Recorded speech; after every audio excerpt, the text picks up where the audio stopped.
उन लोगों ने भी बड़े संकल्प का, बड़े जोश का परिचय दिया है। आप तमाम बड़े बुजुर्गों को, माताओं को, बहनों को, भाइयों को, और जहां तक भी मेरी आवाज जा रही है, मीडिया के साथियों को, पुलिसकर्मियों को, सभी को क्रांतिकारी झारखंडी जोहार पेश करता हूं, आदाब पेश करता हूं, नमस्कार पेश करता हूं। और बिरसा मुंडा के इस मैदान के माध्यम से झारखंड की इस बिरसा की धरती को यह संदेश देना चाहता हूं कि आज चरी के इस मैदान में बरी का जो ये बेटा संजय मेहता आपके समक्ष आया है, वो ये कहने आया है कि झारखंड बदलाव के लिए तैयार हो चुका है और इस बदलाव की लड़ाई में आप सबकी भूमिका बहुत महत्वपूर्ण है। और 23 सालों के बाद, 2 दशकों के बाद झारखंड में ऐसा कोई पहला, आप कहिए कि ऐसी कोई बेला आई है जब इतनी बड़ी क्रांति खड़ा हुई है। और इस क्रांति को खड़ा करने में झारखंड के कई ऐसे नौजवानों ने साथ दिया है। मुझे याद है साथियों, वो तारीख 21 दिसंबर 2021 रांची में हम लोग कमरे में बैठे थे। सरकार ने नोटिफिकेशन निकाला था कि झारखंड की 6 भाषा को ना शामिल करके अलग भाषाओं को शामिल करके नौकरी में प्राथमिकता का सवाल खड़ा किया गया था। इसको लेकर ये आंदोलन की रणनीति बनी थी। और जब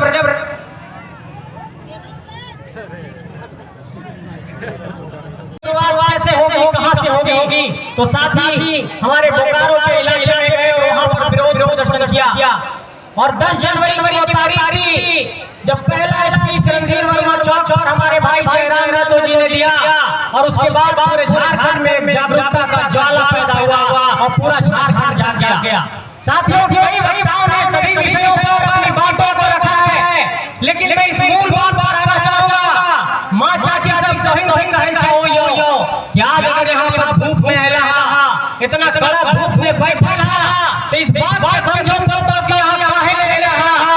बात यह है कि झारखंड के भीतर चाहे नौकरी का सवाल हो, चाहे नियोजन का सवाल हो, चाहे नेतृत्व का सवाल हो, चाहे चुनाव में अपने लोगों को चुनने का सवाल हो, सभी जगहों पर ऐसे लोगों ने अतिक्रमण कर लिया है जो इस माटी के नहीं है। और जब तक हम लोग उठ खड़े होकर इन सारे चीजों को चैलेंज नहीं करेंगे, तब तक इस धरती पर परिवर्तन नहीं होगा। मेरे साथियों, में कुछ उदाहरण देना चाहता हूं आप सबको।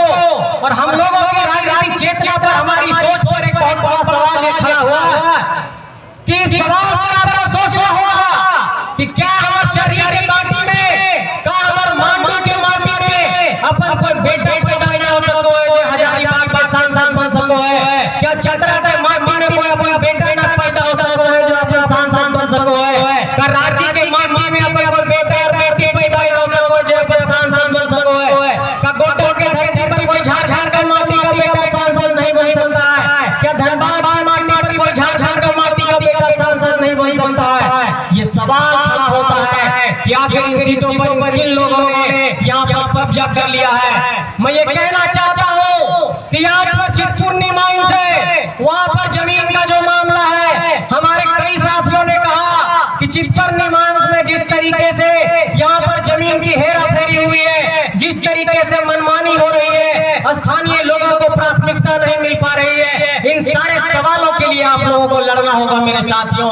भारतमाला की परियोजना गुजर रही है, 12 गांव प्रभावित हो रहे हैं। यहाँ के सीओ साहब को ये संदेश भेजना चाहता हूँ कि रसीद काटने में जो ये पैसे का खेल चल रहा है, इसको नहीं चलने देंगे, इसमें आप सुधार करिए। मैं ये पूछना चाहता हूँ कि जब 12 गांव प्रभावित हो रहे हैं तो उनको मुआवजा ढंग से मिलना चाहिए कि नहीं मिलना चाहिए? लेकिन अगर हमारा रसीद ही ढंग से नहीं कटेगा, हमारे जमीन का लेखा जोखा ही सही से नहीं रहेगा, रजिस्टर 2 में गड़बड़ी कर देंगे, सीओ साहब जो है कागजी प्रक्रिया से नहीं करेंगे सही से, तो भूअर्जन हमारे जमीन को कैसे ढंग से अर्जित करेगा, कैसे हमें मुआवजा मिलेगा? इन सवालों पर भी गौर करना होगा मेरे साथियों। यहाँ पर रेलवे का साइडिंग चलता है, मैं जैन साहब से पूछना चाहता हूँ कि क्या यहाँ के रेलवे साइडिंग में यहाँ के स्थानीय लोगों को अधिकार मिल रहा है? क्या स्थानीय लोग यहाँ पर काम कर पा रहे हैं? ये सवाल आप लोगों से पूछना चाहता हूँ कि क्या रेलवे साइडिंग से यहाँ के किसी स्थानीय को रोजगार मिला है? हाँ या ना जवाब दीजिए। नहीं मिला है तो जमीन हमारी है, कोयला हमारा है, तो रोजगार हमारा होना चाहिए। इस सवाल पर आप सोचिए मेरे साथियों। मांडू के बुढ़ाखाप में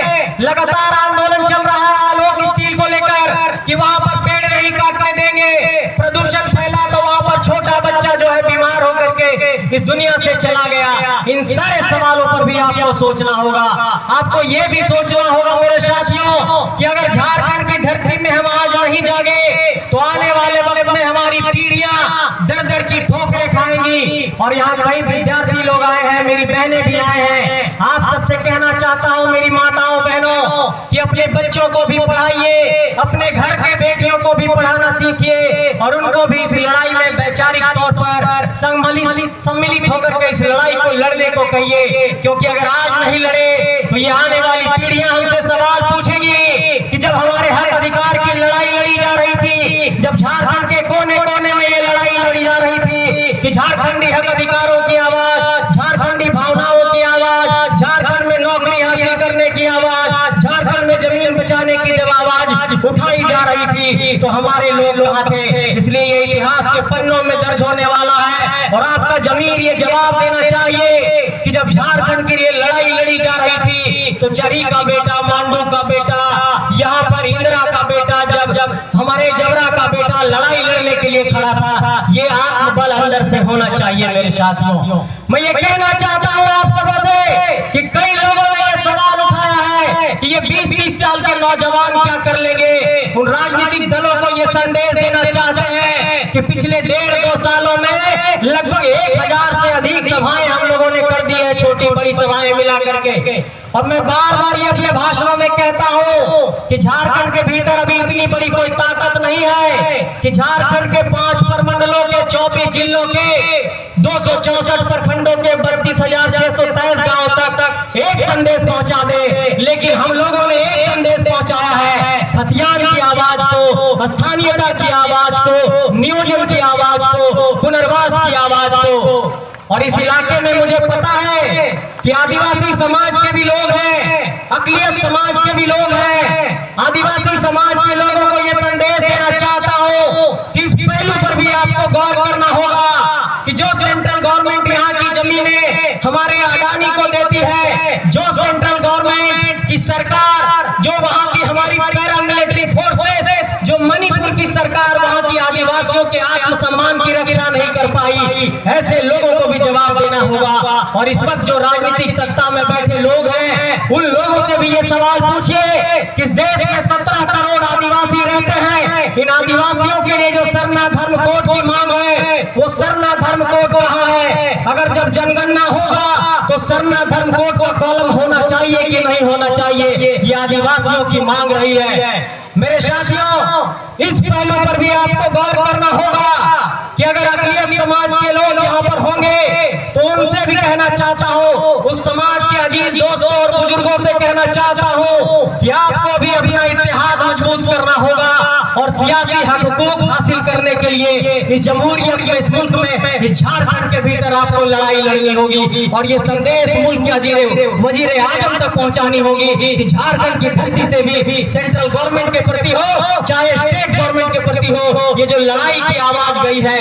हर समाज मिलकर के उठा रहा है। ओबीसी समाज के भी लोग होंगे यहाँ पर, उनसे कहना चाहता हूँ कि झारखंड के 7 ऐसे जिले हैं जहाँ पर ओबीसी को रिजर्वेशन 0 है। उनसे कह दिया गया कि ईडब्ल्यूएस को जो 10% का आरक्षण है उसी में आपको शामिल कर लिया जाएगा। लेकिन हम ये कहना चाहते हैं कि ओबीसी समाज ने हमेशा 27% आरक्षण की मांग की है, वो 27% का आरक्षण ओबीसी को मिलना चाहिए। अगर बहुत संक्षेप में कहता हूं साथियों तो ये मैं कहना चाहता हूं कि झारखंड में 4 बहुत बड़े मसले हैं जिस पर आपको गंभीर होना होगा। माताओं बहनों पढ़े लिखे मेरे साथियों, सबसे ये कहना चाहता हूं, पहला सवाल है स्थानीय नीति का, दूसरा सवाल है नियोजन नीति का, तीसरा सवाल है सरना धर्म कोड का, चौथा सवाल है ओबीसी आरक्षण का।